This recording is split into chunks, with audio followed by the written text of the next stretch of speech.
At the New Year's party that night, my parents swore up and down that my grandfather was living his dream retirement abroad. It was more than 3 years ago, and every time I asked, they shut it down with the same perfect story. My name is Brandy Quinn. I grew up in a small town called Hanover Ridge, New Hampshire, nestled right at the base of the White Mountains. For over 3 years, I bought what my parents told everyone, that my grandfather Walter was traveling through Europe, healing and enjoying life after his bad fall down the stairs. Then, one freezing late afternoon this winter, I swung by the local post office to check my mail. Marcus Tate, the delivery guy we all recognize around town, pushed a plain brown package across the counter toward me. His eyes kept flicking around the empty room as he leaned closer and whispered, "This one's yours now. Open it when you're alone." I carried it back to my little apartment, heart already pounding for reasons I couldn't explain. Fingers trembling, I sliced the tape open.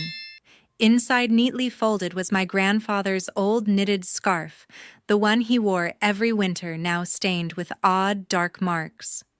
Beneath it, a photograph, my grandfather, gaunt and hollow-cheeked, standing against a bare concrete wall holding up a newspaper clearly dated just a few months back. Tucked in an envelope was a CD in a thin sleeve and a short, handwritten note. The second I recognized his face in that photo, everything I thought I knew shattered. He wasn't overseas. He never left the States. Before I tell you what was on that CD, I need to know, where are you watching this from right now, and what time is it where you are?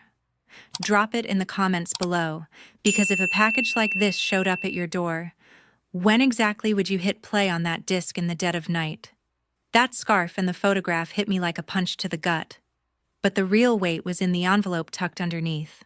I sat down at my kitchen table, the one I'd inherited from the old family house, and slid the CD into my laptop. The first file started playing almost immediately. A soft, familiar voice filled the room, weak, tired, but unmistakably my grandfather Walter's. He was speaking slowly, as if every word cost him effort, describing a therapy session where he tried to explain something to a counselor. The fall? It wasn't just a fall, he said, his voice cracking. I remember hands pushing. The recording cut off abruptly, followed by a clinical note from the therapist dismissing it as possible confusion from his injury. I played the next file, then the next. There were 6 short clips in total, each one dated over the past 18 months.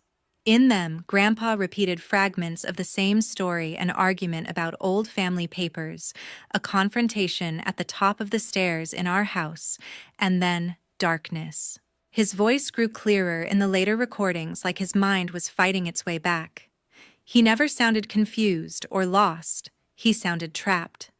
Growing up in Hanover Ridge, New Hampshire, I spent most of my childhood in the big log house my grandfather built back in the 80s. It sits at the edge of town, surrounded by pines that whisper constantly in the wind.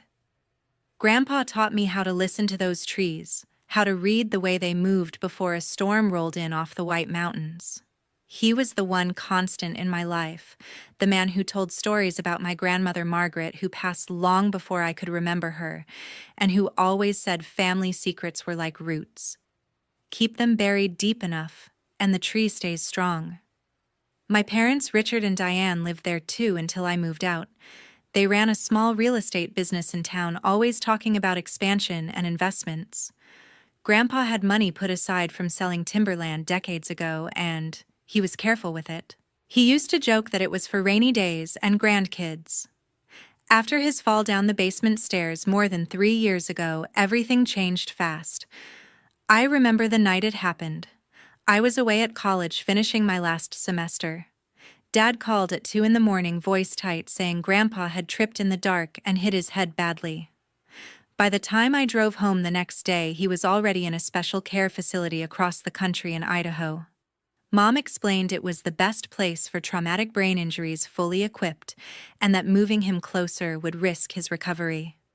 Then the postcards started arriving, pictures of Paris cafes, Swiss Alps, Italian coastlines, all with short notes in what looked like Grandpa's shaky handwriting saying he was getting stronger and traveling while he healed.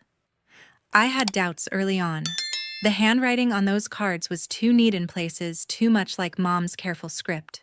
The photos attached were always generic stock images you could find online, never anything personal. But every time I brought it up during family dinners, Dad would get quiet and Mom would change the subject, saying I was stressing myself out over nothing. Ryan, my younger brother, was still living at home then and backed them up completely. Let Grandpa enjoy his retirement, Brandy, he'd say. He earned it. I let it go. Life got busy. Graduation, first jobs, moving into my own place in town. The postcards kept coming every few months, always the same cheerful tone. I told myself it made sense. Grandpa had always talked about seeing Europe one day. Now listening to his real voice on those recordings, pleading in fragments for someone to believe him, guilt crashed over me in waves. He hadn't been sightseeing. He'd been locked away, his words dismissed as delusions.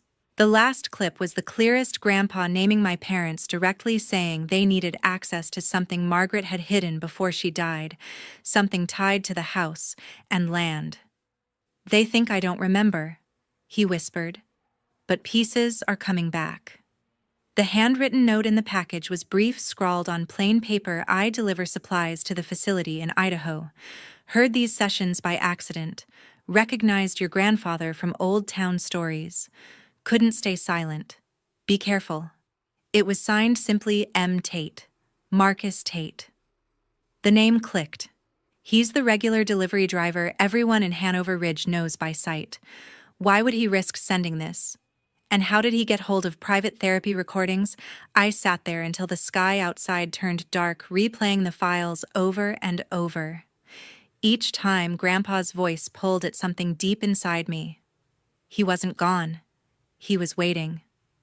My laptop screen glowed in the dim apartment as those recordings looped one more time. Grandpa's fragmented words hinted at shadows from Grandmother Margaret's past. Something buried in letters she kept hidden, the kind Dad and Mom always avoided discussing. He paused in every clip, voice dropping low like he feared being overheard, even in therapy. Margaret's drawer, they want it all? He murmured once before the counselor's voice cut in, labeling it disorientation. The phone buzzed on the table, shattering the silence. Mom's name flashed. "Brandy, honey, come over for dinner tonight," she said when I picked up tone light as fresh snow. "It's been too long. Dad's grilling steaks and Ryan's home too." I hesitated, stomach twisting, but agreed. Something in her voice felt off, too eager. The log house stood dark against the pines when I pulled up, lights warm in the windows. Dad opened the door, apron smeared with sauce, pulling me into a quick hug. "Good to see you, kiddo." Inside, the familiar scent of sizzling meat filled the air, mixed with Mom's apple pie cooling on the counter. Ryan lounged on the couch, scrolling his phone, barely glancing up. At 30, I felt like the outsider in my own childhood home, the one who'd left for her quiet library job while he stuck around helping with their real estate listings. We settled at the oak table. Grandpa carved himself, passing plates of steak, mashed potatoes, and green beans. Conversation started, easy town gossip about the post office expanding hours, how the White Mountains ski season was slow this year. Then Mom leaned in, fork midway to her mouth. "Remember when you kids were little, playing in Margaret's old desk drawer? All those silly letters she squirreled away, tied with ribbon." Her eyes met Dad's, briefly casual, but pointed. "Wonder what happened to them after she passed. Family keepsakes, you know." Ryan jumped in before I could respond. "Yeah, Brandy, you're always holed up alone in that apartment. Probably stressing over nothing like those old postcards from Grandpa. Living by yourself does. That makes everything seem bigger." He shoveled potatoes, loyal as ever, siding with them since high school when he'd started working their business. Dad nodded, slicing his steak. "Family history matters. Those letters might explain some timberland deals from back then, the ones that built this place." Heat rose in my chest, fork pausing.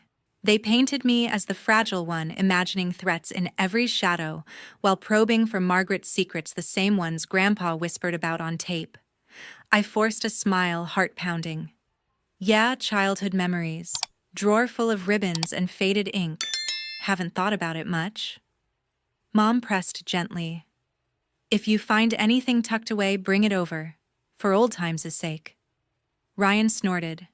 See, she's fine, just needs to get out more.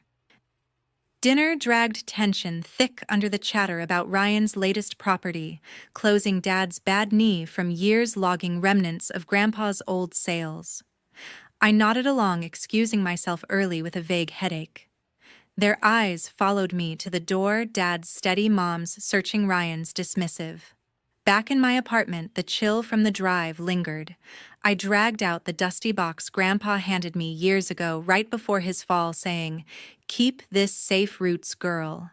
It held his war medals, faded photos of Margaret young and laughing, and at the bottom a small brass key etched with Hanover Bank Safe Deposit, Merquan 47. Attached was a scrap of paper, faded blue. Unlock with what the pines taught us. My breath caught. As a kid, Grandpa took me trail walking, pointing to twisted roots under snow. Roots run deep, Brandy, no storm uproots what grips tight. The phrase clicked, a childhood code only we shared from those White Mountains hikes, where he'd spin tales of Margaret hiding family truths from prying eyes. The key fit no ordinary lock. This was her safeguard, probably holding deeds to the 80 acres of timber he'd sold smart in the 90s, proceeds in irrevocable living trust under New Hampshire law, ironclad if no fraud tainted it per RSA 564B, contestable within 3 years of discovery. Fingers trembling, I traced the key's grooves. Mom and Dad's questions weren't random. They needed whatever Margaret locked away to access Grandpa's estate. Maybe rewrite boundaries on that land, now worth over $300,000, with rising lumber prices. Ryan's defense stung worst, my brother, 25 and ambitious, blind to their hunger.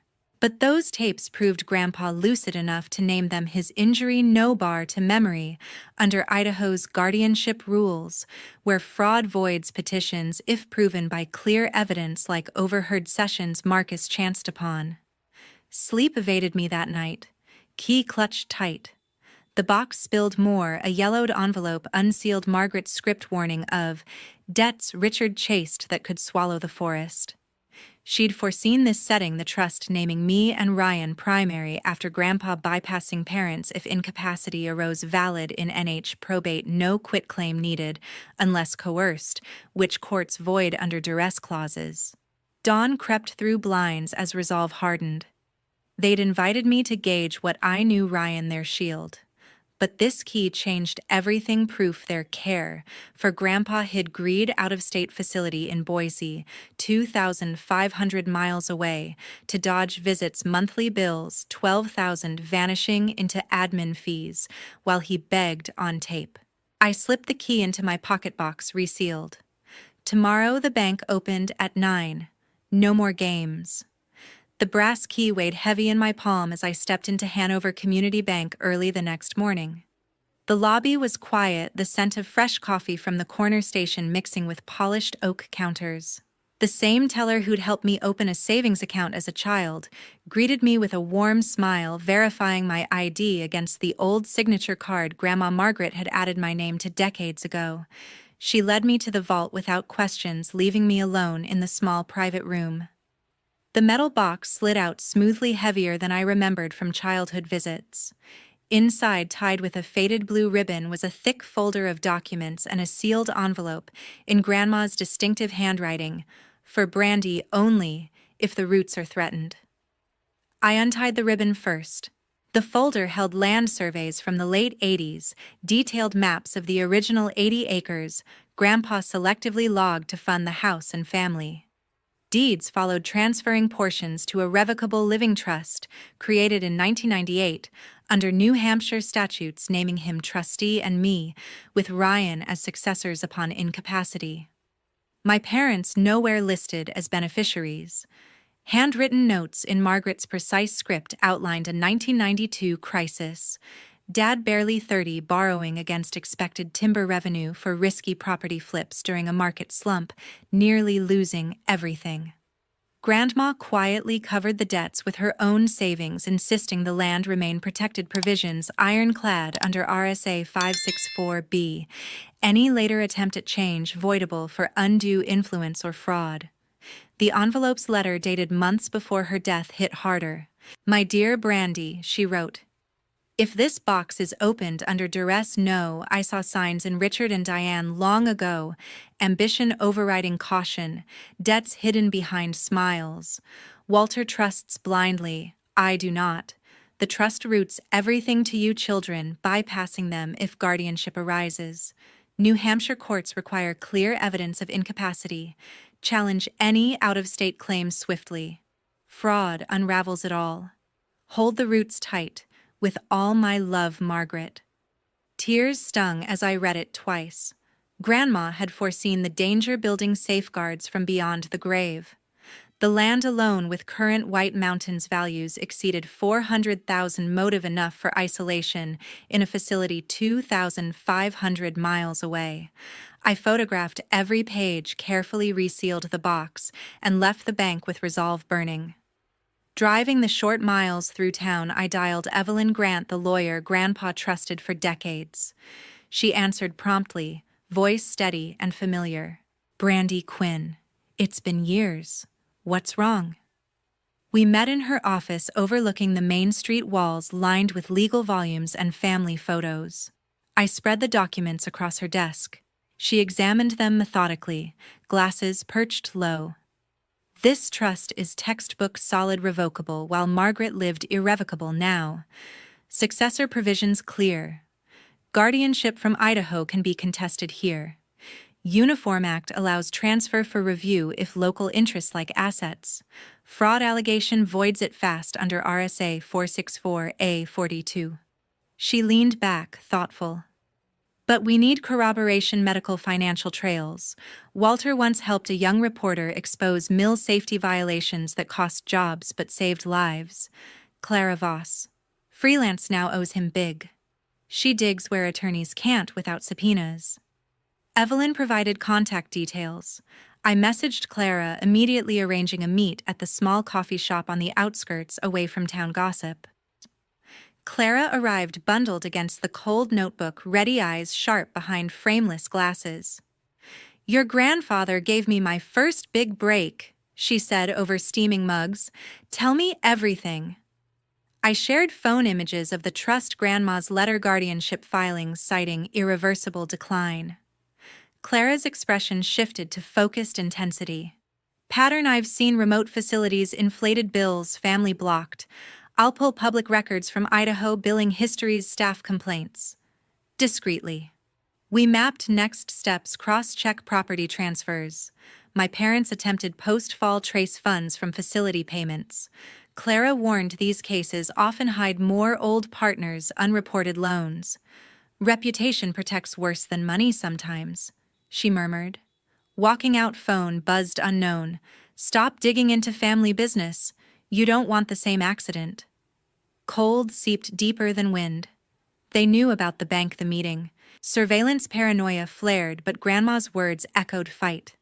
I forwarded the message to Clara, hand steady despite fear. This confirmed threat level. Silence, no option. Back home, I reviewed photos again, noting trust clauses requiring court approval for major changes, none filed. Parents' real estate business thrived lately, listings in rising areas. Coincidence? Clara texted, late initial records show facility owned by chain, linked to investment group's high turnover. Sleep came, fitful key on nightstand. Grandma's safeguard held, but exposing it risked everything. Yet Grandpa's voice in memory fragments urged forward. Morning brought Evelyn's call motion, prepared to challenge guardianship jurisdiction. "We move fast," she said. "Fraud evidence strengthens daily." Clara followed up with scanned articles from her old beat, similar cases, families contesting out-of-state conservators. "Your grandpa's story fits," she wrote, "but dangerous." The threat lingered, anonymous but close. Parents' dinner questions replayed probing for drawer contents. They sensed shift. I locked doors tighter, varied routines. But resolve grew. Grandma built this shield for reason. Time to use it. The threatening text stared back from my phone as a thick envelope arrived in the mail the next day, postmarked locally. Inside were medical power of attorney forms for Grandpa pre-filled with my name as alternate agent for remote support during his travels. Mom's note clipped on top read, "Sign these, sweetie. It's just to help coordinate care from afar. Love you." Dread coiled in my gut. They wanted legal access to his decisions even from 2,500 miles away in that Idaho facility. I set the papers aside, unsigned fury rising. This wasn't help. It was control. Court papers followed soon after petition for guardianship over me filed by my parents in district court, claiming I suffered delusional thinking and severe stress, making me unable to manage potential inheritance. Attached statements quoted Mom's concern from that dinner about my sleep patterns and overactive imagination regarding family matters. Dad added I'd become isolated, refusing social invites. They requested a psychological evaluation temporary conservator if needed. Under New Hampshire law, RSA 464A allows such filings on clear and convincing evidence of incapacity, often fast-tracked for asset protection. I read it twice in disbelief. They were turning the tables, painting me unstable to discredit anything I uncovered. Clara called that evening. Classic move, silence the challenger. But petitions like this need a hearing. We have time. She connected me to Sarah Klein, a registered nurse who'd worked the night shift at Grandpa's facility for 2 years. We met at a roadside diner 30 miles south of Hanover Ridge, far from familiar faces. Sarah slid into the booth uniform still under her coat, eyes tired but determined. "Clara vouched for you. I can't stay long, my daughter's with a sitter." She passed a small drive across the table. "New sessions last month. He's getting stronger, remembering more each week." I plugged earbuds in right there, volume low. Grandpa's voice came clearer than before, describing Margaret's old desk, a hidden compartment with proof Richard needed money bad in '92. He named dates, amounts, details matching Grandma's letter. The nurse's notes dismissed it as confabulation, but Sarah whispered, "He's lucid when no one's watching. They limit visitors, bill $18,000 monthly most for special monitoring he doesn't get." Hope flickered alongside rage. Pieces fitting parents isolating him to bury that debt scandal, trust blocking their access unless he stayed incapacitated. Mom scheduled a family video call that weekend to check on Grandpa together. We gathered at the log house, me, reluctant Ryan, already there helping Dad with laptop setup. The screen connected to a plain room in Idaho. Grandpa appeared thinner, seated in a chair aid, hovering off camera. Mom prompted cheerfully, "Say hi to the kids, Walter." He looked up slowly, eyes locking on mine. Words came halting, "Cold here, pines miss."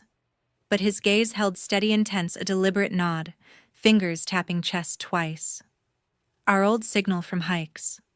"I'm here, believe me." My throat tightened. He knew.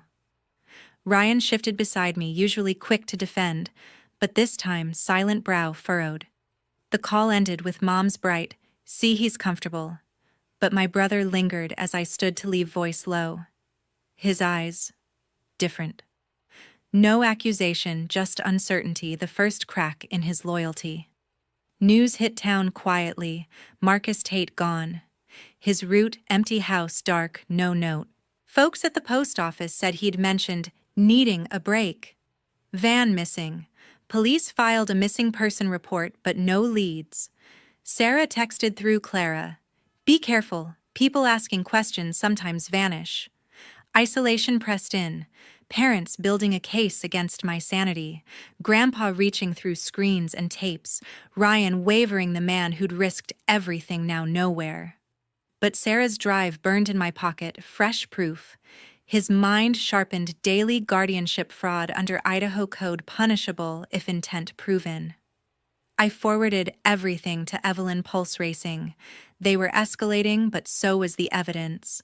The forms sat on my counter, unsigned, a line I refused to cross. Mom called twice, voice sweet, pressing for the signature, before things get complicated. Dad left a voicemail about family unity. I ignored them, focusing on Clara's updates, billing trails leading to offshore account staff turnover high at the facility. Ryan texted once, "You okay?" No mention of the call, but the question hung. I replied short, heart heavy. He didn't push. Sarah risked another meet, this time a park bench outside town. She brought printouts, medication logs showing sedatives reduced recently, cognition scores rising. "He's fighting back," she said, "asking for you by name." Fear edged her words, job on the line, but conscience stronger. The petition hearing loomed, my own freedom at stake. Evelyn prepared motions to dismiss attaching affidavits. But the real weight was Grandpa's voice in my head, fragments piecing together a life stolen. Parents thought distance and diagnosis protected them, but truth traveled faster. I printed Sarah's files, organized folders, nights blurred researching guardianship abuse cases, New Hampshire rules allowing challenge of foreign conservatorships if fraud evident. Anger fueled me, not just for Grandpa, but the betrayal from the people who'd raised me. One evening, alone with coffee cold, I listened again to the new recordings. Grandpa recounting Margaret's worry over Dad's gambling phase, post-92 crash, how she'd restructured everything to shield us kids. His voice cracked on my name. Tears came unbidden. Ryan showed up unannounced at my door, eyes red. I can't ignore it anymore. He didn't stay long, just handed a flash drive. Old emails from Mom's computer, about moving money. Then left, conflicted. Evidence stacked. Parents' petition felt desperate now, a last grasp. But desperation makes mistakes, and theirs were mounting. The courthouse steps felt cold under my shoes as I climbed them on the morning of the hearing, Evelyn Grant walking beside me with her briefcase swinging steadily. The Grafton County building loomed gray against a cloudy sky, windows reflecting bare trees along the riverbank. Inside, the hallway smelled of floor wax and old wood, voices echoing off marble. My parents waited across the room, Dad in a pressed suit looking every bit the successful realtor, Mom beside him in a conservative dress, face composed. Their attorney, sharp in pinstripes, arranged files on the table. Ryan's seat stayed empty, a hollow reminder.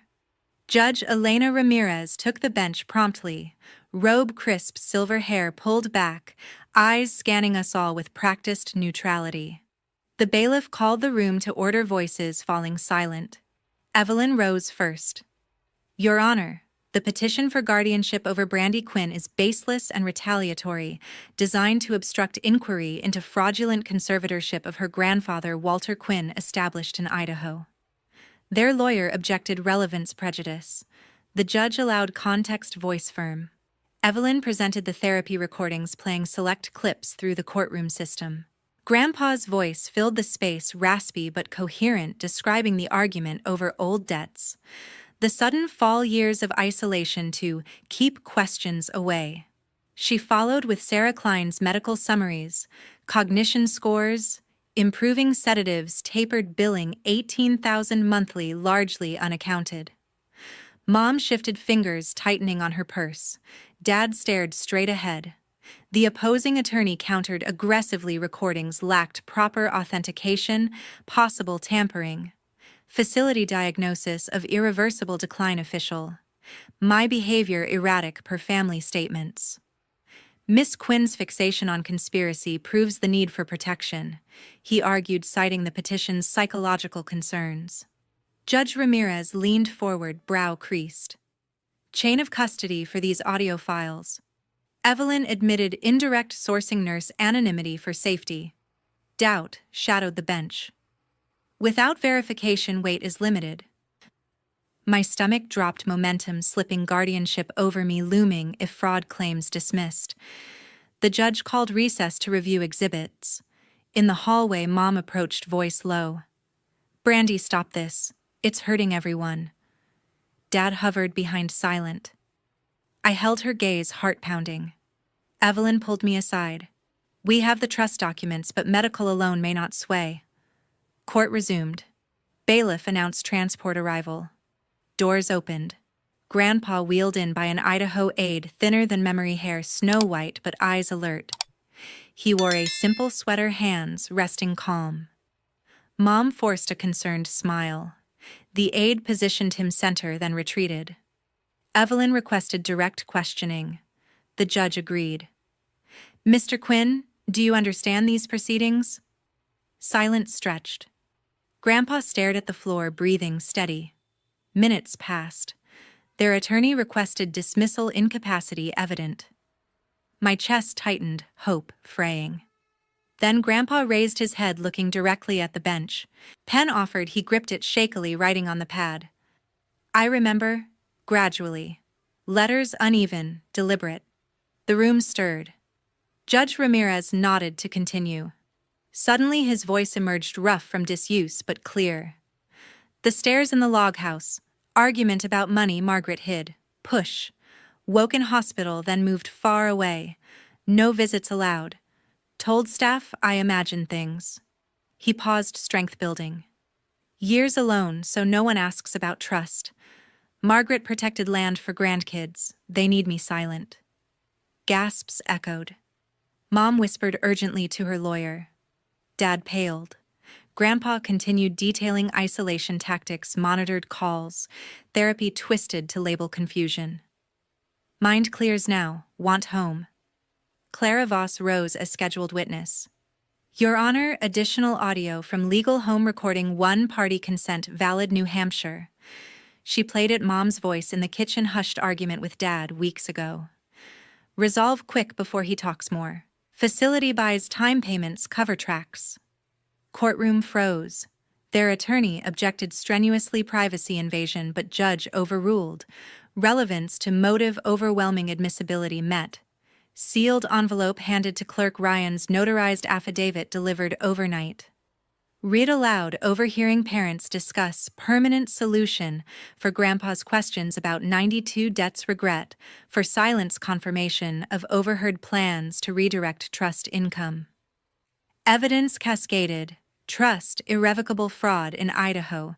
Petition transferable under Uniform Guardianship Act. Elder exploitation clear under RSA 631-8. Billing fraud, coerced isolation.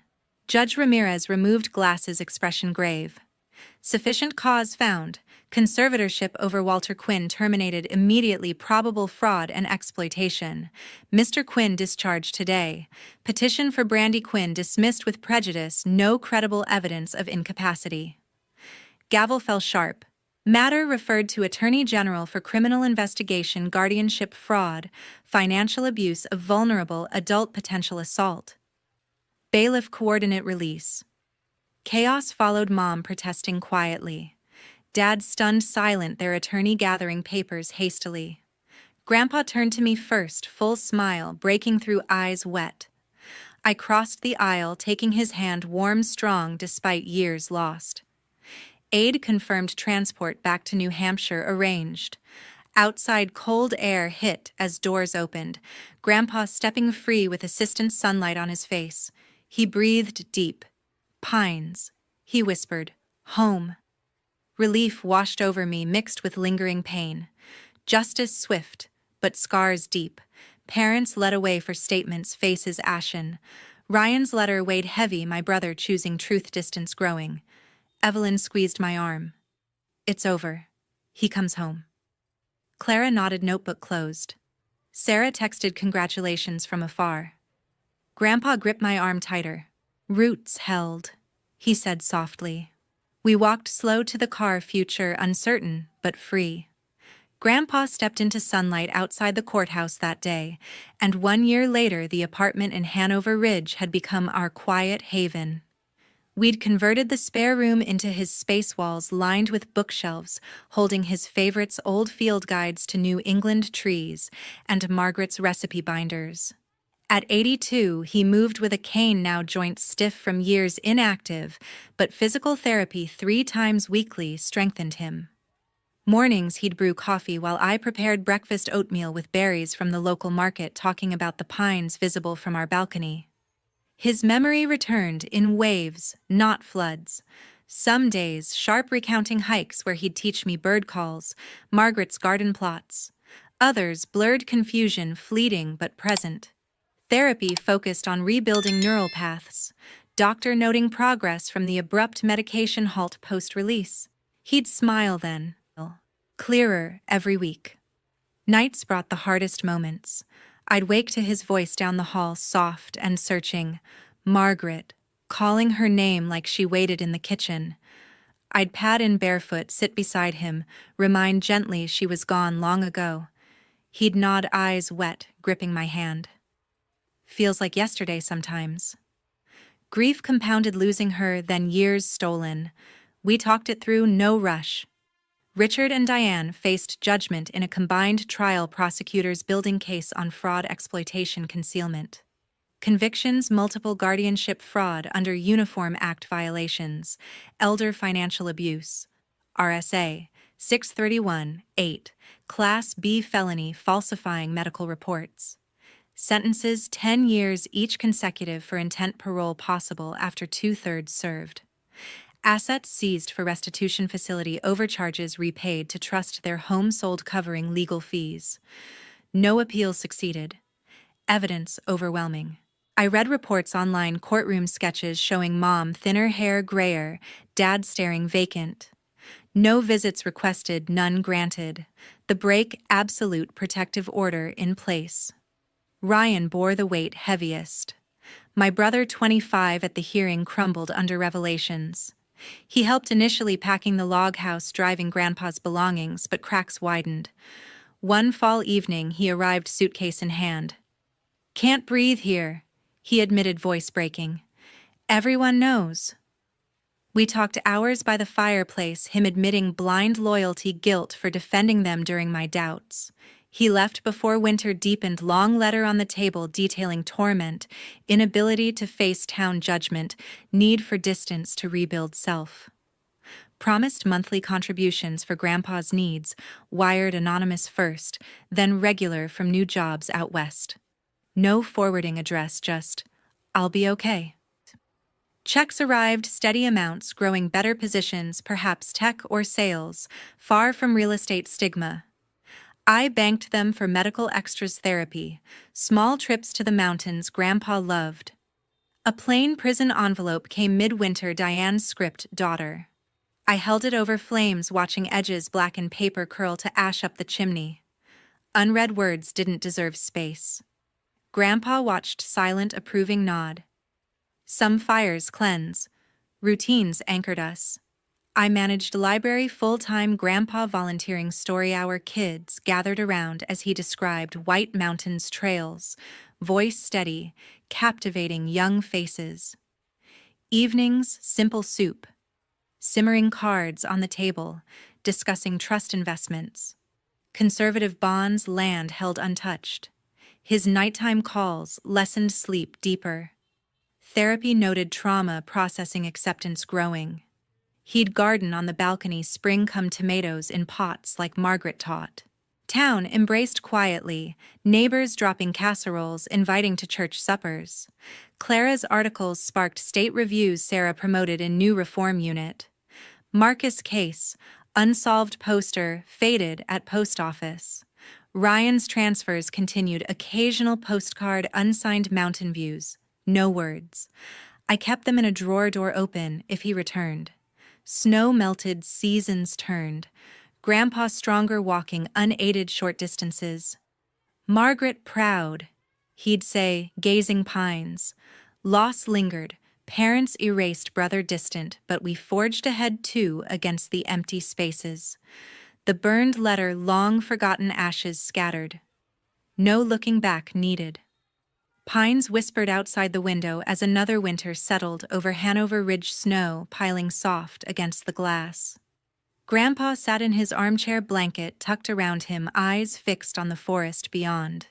At 82, he spent hours there, watching branches bend under fresh powder, face calm in a way I'd rarely seen before. Mornings brought the ritual. I'd bring tea settle nearby, and he'd begin sharing pieces of Margaret he'd held back for years, voice steady, no longer glancing over his shoulder. "She planted those pines herself?" he'd say, pointing to a cluster near the ridge. "Said they'd outlast us all. Keep watch." He'd describe her hands in soil planning rows even when arthritis slowed her, laughing at storms that bent but never broke them. Stories flowed freer now, her quiet strength paying debts without complaint, her late-night worries over family choices, her joy in simple things like first snowfalls blanketing the trails. I absorbed every word, letting silence fill gaps. Our apartment had become sanctuary walls holding only our voices, no echoes of past arguments. I'd expanded the space, thoughtfully wider halls for his ease, shelves for his carving tools revived from storage. Evenings he'd whittle small figures while I read aloud from books. Margaret loved her marked pages guiding us. The void Ryan left shaped daily life differently. My brother's departure carved a space no check could fill, monthly deposits arriving without personal touch. I'd picture him navigating new cities carrying the same weight of fractured loyalty. No resentment, just quiet sorrow for the sibling bond strained beyond repair. My parents' absence cut cleaner, deliberate. Prison walls held them, sentences served in separate facilities, contact severed by choice and order. Their world narrowed to routines behind bars. Mine widened to Grandpa's recovering laughter, his steps growing surer on cleared paths. Forgiveness never entered the equation. Acceptance did, earned through small victories, Grandpa sleeping through nights without calling her name, his appetite returning for favorite meals, our shared silences comfortable rather than heavy. Healing carried scars visible in his occasional distant stare, in my guarded responses to town questions about family. Spring teased with melting edges, water dripping steady from eaves. Grandpa sketched garden layouts on scrap paper, tomato varieties noted in Margaret's old style. We planted together on the balcony, soil cool under fingers, new growth promising despite late frosts. Town life resumed gently. Library patrons asked after him, kids requesting more trail stories during his visits. Neighbors left jars of maple syrup or fresh eggs at the door, gestures wordless but kind. Whispers about the trial faded, replaced by nods of understanding. One clear afternoon, sorting accumulated mail, I found the final remnant, an old envelope slipped among flyers, faded postmark hinting at European stamps, parents' script addressing it to me years ago. Last fabricated update from the lie. I carried it to the fireplace, flames already dancing. Grandpa looked up from his book, recognition soft. The brass key kept on a hook since the bank day came next. Outside, the seldom-used mailbox stood rusted slightly. I walked there, snow crunching under boots, inserted the key, turned until lock clicked, permanent. Back inside, envelope fed to fire paper, igniting quick, curling black before crumbling to nothing. No more deliveries from ghosts. Grandpa closed his book. "Fresh page," he murmured. Looking back, the cost was immense. Blood ties severed, trust shattered beyond mending. But truth demanded the price. Cutting away poison, let what remained breathe, grow stronger. Ryan's distance, parents' removal, necessary amputations for survival. Some family wounds defy stitching. They teach instead, boundaries save lives.